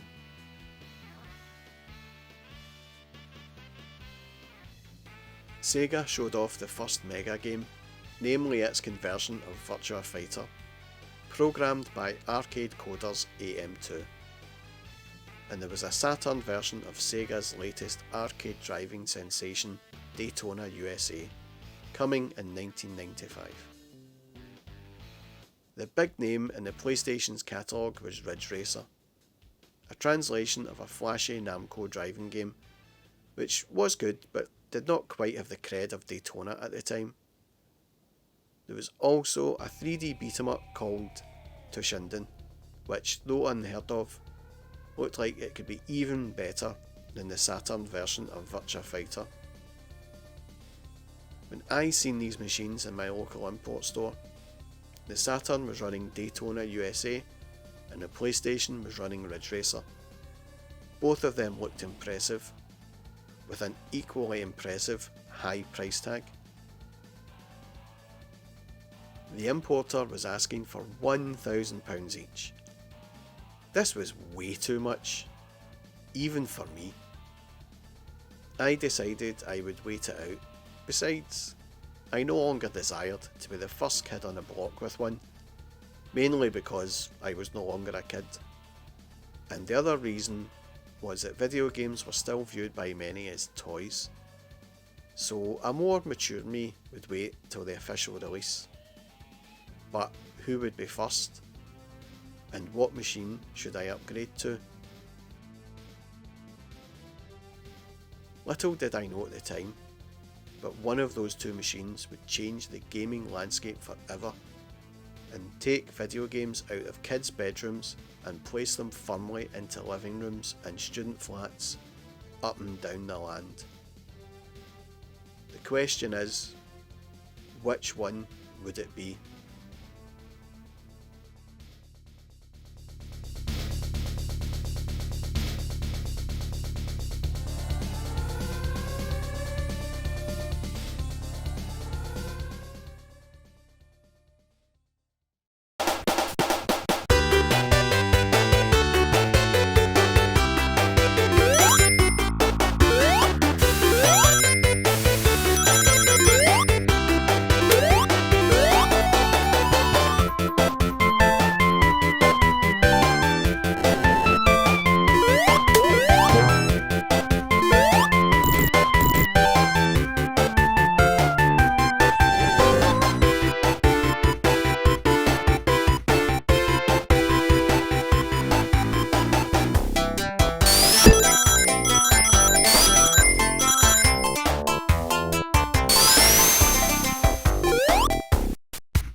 Don't open that door!